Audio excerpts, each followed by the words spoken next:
You know, folks, we know the news can be depressing. Goodness knows we knew that.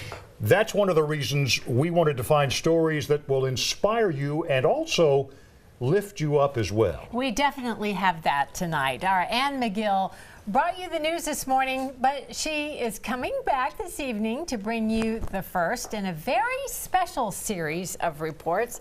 Hey, Ann, we're so glad you're here with us. Oh, thank you, guys. I'm glad to be here with you. We're still on Facebook Live. Are we live on Facebook We're right live now? on everyone. Facebook. Hi, but we also now want you to give your attention to us here on the air because we want to bring you that first story. Our first survivor won her fight with breast cancer and took drastic steps to keep the disease from coming back. Some of you have already met TC during our live chat right here on Live 5 Facebook page, and thank you all for joining us, and thank you all so much for your support. So you can continue to show her support as you watch her story. And as you'll see, she used a lot of faith and a little bit of laughter to survive.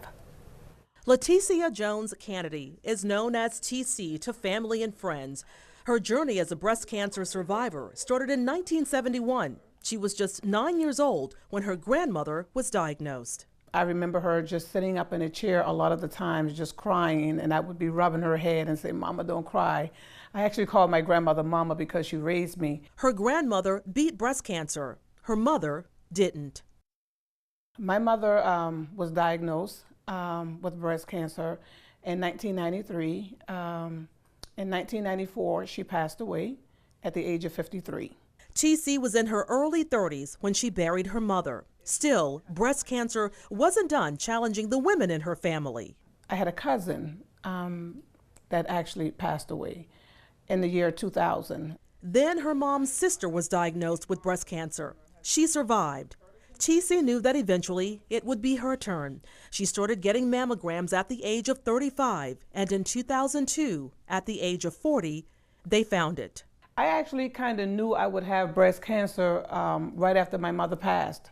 For some odd reason, I just had a feeling that this disease would hit me, and it actually did. So I was prepared. Being prepared for the diagnosis was one thing. Being prepared for the radiation treatment used to burn cancer cells was another. Getting up like 3:30 in the middle of the night, and I was crying. I looked over at my pillow, and all of my flesh was on the bed, and I kind of panicked. What do you mean all of your flesh was on the bed? All my skin had just left, like peel from my body, and was just laying on my pillow. She recalls a divine encounter one night as she sat on the side of her bed crying that reassured her everything would be okay.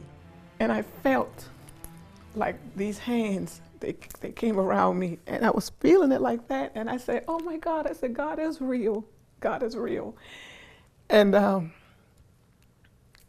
I couldn't sleep, and all I know is that I just felt somebody just rocking me from side to side, and I just gently rested my head on my pillow, and I went back to sleep. TC was okay and was in remission for 7 years.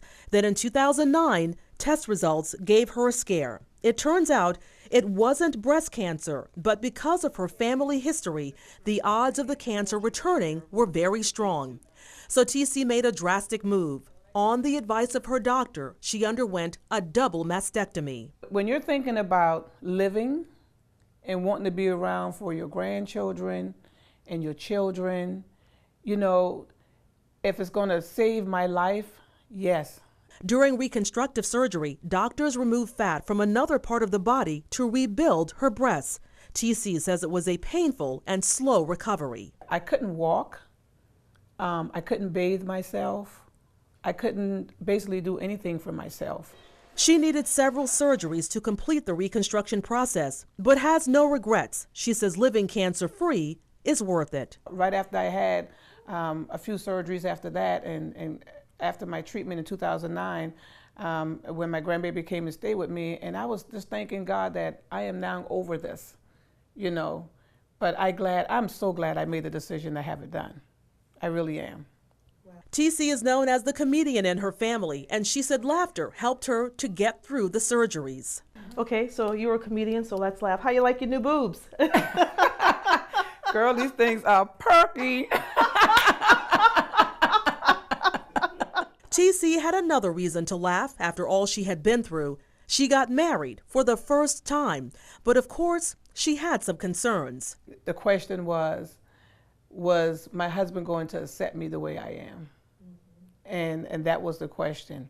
And he did. He's never once complained. As she continues to love, laugh, and pray through her ordeal, TC has an important message for women diagnosed with breast cancer. So many people, they're so used to hearing the word cancer, and they think immediately it's death. It's not. It's not. Untreated cancer is death. Wow. Amen, TC. Now, I didn't get to show as much of her humor as I wanted, but TC is hysterical. She says that after she completed radiation, her aunt told her, "I'm so glad that's over because you cried after every treatment, and you are ugly when you cry."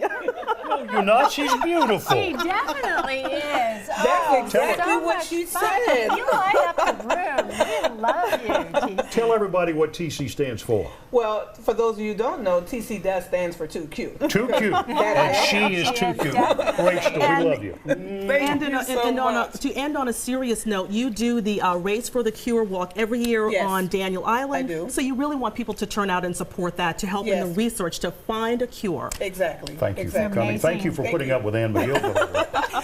Thank you all for All right, having me. thank you, Looking TC. forward to Okay, having you look, we are still live right now, so TC and I will continue our conversation for just a little bit because we want to see your comments and get your reaction to her story. Thank you so much. We'll be right back, but stay with us on the web.